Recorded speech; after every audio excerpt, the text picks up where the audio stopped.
आहान ने दरवाजा बंद किया और दूसरी तरफ घूम गया। आहान ने उसे यहाँ पर मिलने के लिए बुलाया था ताकि वो तानिया के बारे में उससे बात कर सके। तुम बार बार मुझे परेशान करने के लिए क्यों आ जाते हो?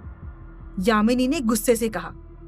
आहान यामिनी को देखकर सोचने लगा कि तानिया की हर परेशानी की जड़ तो यही लड़की है और ये बकवास कितनी करती है। वो यामिनी के सामने वाले सोफे पर जाकर बैठ गया और उसकी तरफ देखते हुए बोला, क्या तुम्हें लगता है कि तुम्हें इंडिया वापस जाना चाहिए? सही सही जवाब देना। जब उसने अपने निजी जासूस को लंदन में यामिनी को खोजने के लिए भेजा तो वो गर्भवती थी, तो शायद ऐसे में वो वापस जाना नहीं चाहती थी। यामिनी ने ठंडे चेहरे से आहान की ओर देखा, लेकिन वो जानती थी कि वो सही कह रहा है। कुछ सेकंड यामिनी चुप रही, फिर उसने आहान को देखा और कहा, देखो, मैं चाहूं तो कल के कल इंडिया वापस जा सकती हूं। वो मेरा पर्सनल मैटर है। कौन क्या बोलेगा मुझे इसकी जरा भी परवाह नहीं है। आपको बस तानिया को चेतन की जिंदगी से निकालना है, उसके बाद मैं खुद संभाल लूंगी। आहान ने उसकी ओर उदासीनता से देखा। उसका अच्छा स्वभाव पूरी तरह से खत्म हो चुका था। मत भूलो, तुम्हारी वजह से वो उस जगह पर है। तुम्हें शादी छोड़कर भागी थी और वो बेचारी लड़की तुम्हारे चक्कर में उस जगह फंस गई और अब तुम कहती हो कि तुम्हें अपनी जगह चाहिए। वाह, क्या कमाल की लड़की हो तुम। जब इंडिया से तुम भागी थी तब इस बात का तुम्हें ख्याल नहीं आया था? तो क्या हुआ अगर मैं अपनी जगह मांग रही हूं तो? यामिनी ने पूरे यकीन के साथ आहान को देखा और फिर बोला, अगर मैंने चेतन से शादी कर ली होती तो क्या इतनी आराम वाली जिंदगी वो देख सकती थी? देखा आज मैंने उसे, कितने महंगे कपड़े उसने पहन रखे थे। क्या उसकी औकात थी कि वो इतने महंगे कपड़े खरीद सके?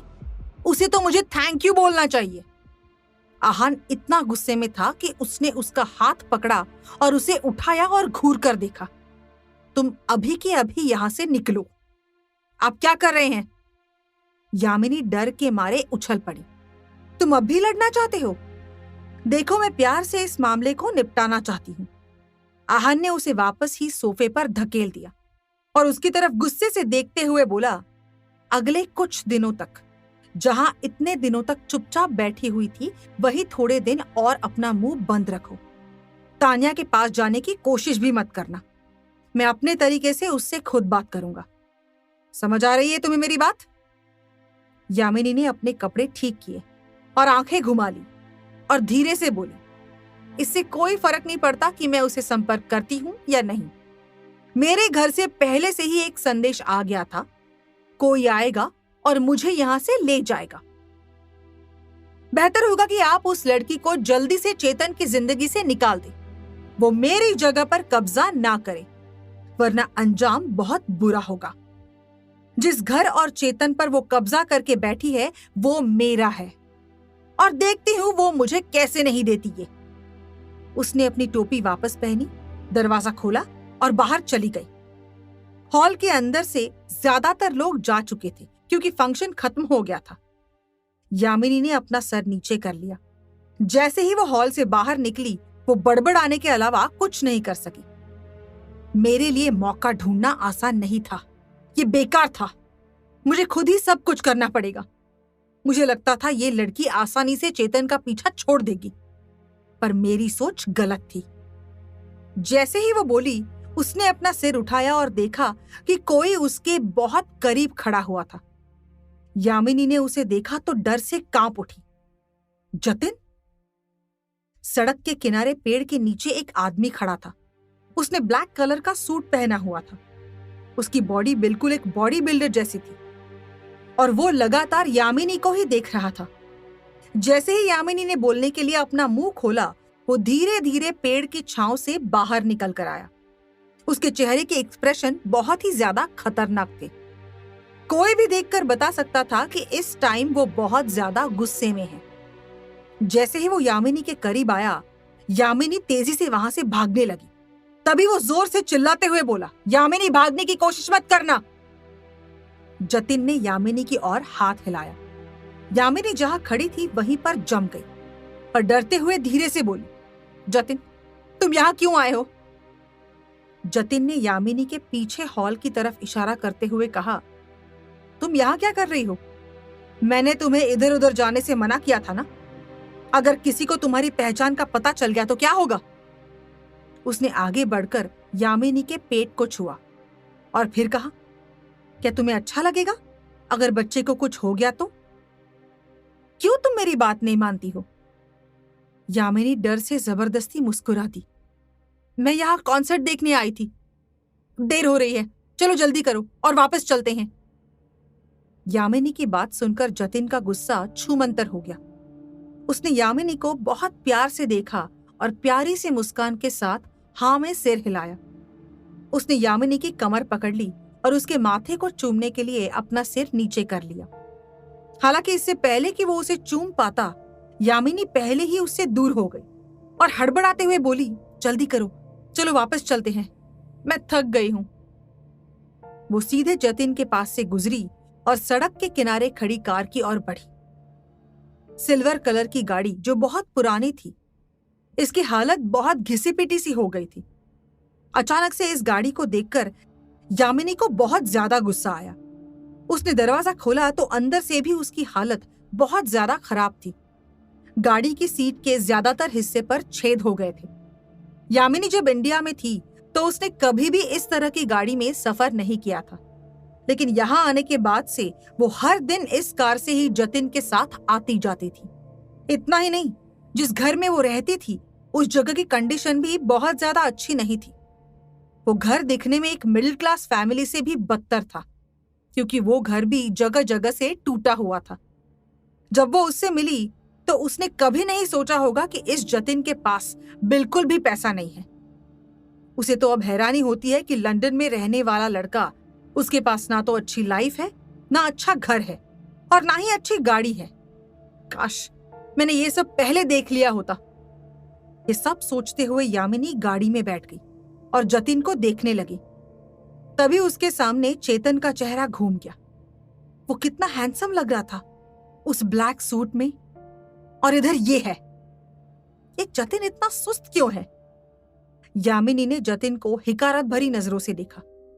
जिस दिन वो जतिन के साथ यहां पर आई थी, तब से लेकर अब तक कोई दिन ऐसा नहीं बीता था जब इसे पछतावा नहीं होता था। यहां आने के पहले दिन से ही उसे इसका पछतावा था।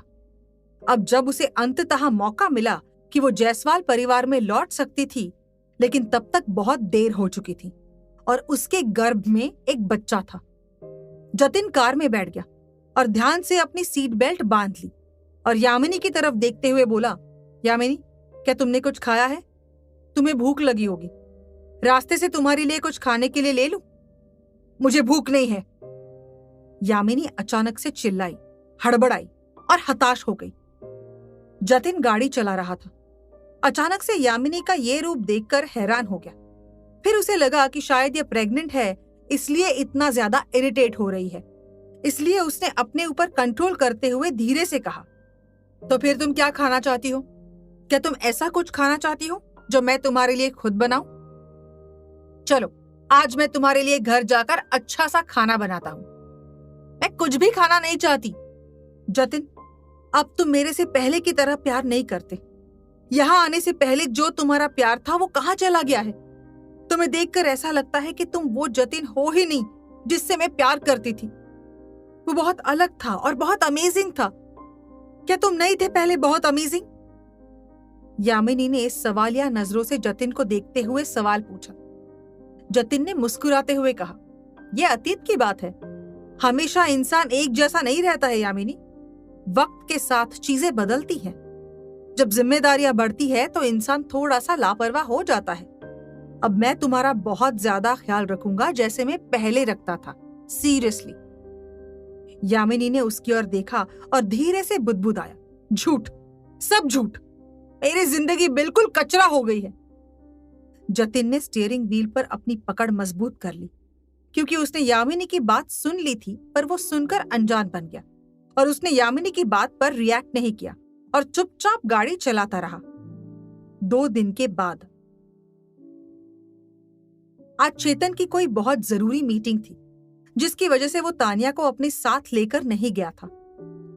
तानिया ने सोचा कि चेतन तो काफी देर बाद आएगा, इसलिए इस मौके का फायदा उठाते हुए वो विला से बाहर निकल गई। इस बीच उसने कई बार आहान को फोन मिलाया ताकि वो यामिनी के बारे में उसे कुछ पता कर सके, पर उसने ना तो उसका फोन उठाया और ना ही उसके मैसेज का जवाब दिया। विला के आसपास बहुत अच्छी कॉफी शॉप थी। तानिया वहां पर आकर बैठ गई। कॉफी शॉप में अच्छी खासी भीड़ थी। तानिया कोने के सीट पर बैठी हुई कुछ सोच रही थी। तभी अचानक से उसकी नजर सामने से आती हुई यामिनी पर पड़ी। तानिया ने जल्दी से अपने फेस को अपने शॉल से कवर कर लिया। यामिनी जिंदल तानिया के टेबल से थोड़ी दूरी पर आकर बैठ गई। तानिया यामिनी को देख रही थी। आज भी उसने बहुत नॉर्मल कपड़े पहने हुए थे, लेकिन वो पहले जैसे ही थे।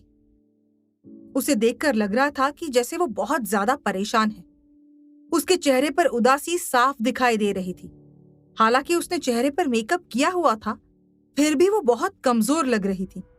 इसमें सबसे ज्यादा जरूरी बात जो तानिया को दिखाई दी थी वो ये थी कि उसका पेट काफी बाहर आ गया था। उसे देखकर लग रहा था कि वो कम से कम 5 महीने की प्रेग्नेंट है। तानिया ने जल्दी से कैलकुलेशन की तो उसने अंदाजा लगाया कि जब वो शादी से भागी थी तब वो प्रेग्नेंट थी। शायद चेतन से शादी ना करने की वजह उसका प्रेग्नेंट होना तो नहीं था, तो क्या शादी से पहले इसका किसी के साथ अफेयर था? वो यामिनी को ढूंढना चाहती थी, लेकिन अब वो गर्भवती थी। तानिया को समझ नहीं आ रहा था कि वो क्या करे, यामिनी से बात करे या फिर इस बात को यहीं पर खत्म कर दे। पर दूसरी बात जो उसे सबसे ज्यादा परेशान कर रही थी वो ये थी कि वो वापस इंडिया कैसे जाने वाली थी। इसमें कोई आश्चर्य नहीं कि हेमंत और रीमा इसी बच्चे को चेतन का बच्चा बनाना चाहते थे। अब तानिया को हेमंत और रीना की उस दिन कही हुई बात का मतलब समझ में आ गया था। जरूर इसके पीछे यामिनी और उसके माँ बाप की कोई चाल हो सकती है चेतन को फंसाने के लिए। जब तानिया यामिनी को देख रही थी तो अचानक से यामिनी की नजर तानिया पर पड़ी और दोनों की नजरें एक दूसरे से मिल गई, जिसकी वजह से दोनों ही सटपटा गई थी। तानिया ने सोचा कि अब अपना चेहरा छुपाने का कोई मतलब नहीं है, क्योंकि यामिनी ने उसे देख लिया था। दोनों एक दूसरे से बहुत ज्यादा दूर नहीं बैठी हुई थी। यामिनी जल्दी से उठकर आई और तानिया के टेबल पर आकर बैठ गई। ये दोनों एक साथ एक ही टेबल पर बैठी हुई थी, लेकिन उन दोनों के बीच उतना ही अंतर था जितना कि आकाश और पृथ्वी के बीच अंतर होता है। उस वक्त तानिया अपने मन में अच्छी तरह जानती थी कि उन दोनों की आपस में पहचान बदल दी गई थी। इससे यामिनी के दिल में और भी ज्यादा गुस्सा पैदा हो रहा था। अगले ही पल यामिनी ने गुस्से से कहा, तुम वही हो ना जिसने मेरी जगह चेतन से शादी की है? तो तुम यामिनी बनने की कोशिश कर रही हो? तानिया को बिल्कुल भी उम्मीद नहीं थी कि वो उससे इस तरह बोलेगी। उसे बिना किसी कारण जबरदस्ती चेतन से शादी करने के लिए मजबूर कर दिया गया था और अब यामिनी उसे ही इस बात के लिए जिम्मेदार ठहरा रही है।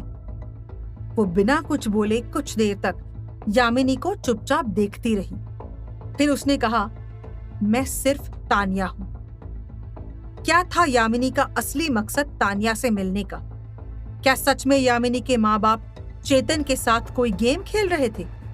ये सब जानने के लिए सुनते रहिए एक अधूरी शादी, सिर्फ और सिर्फ पॉकेट FM पर।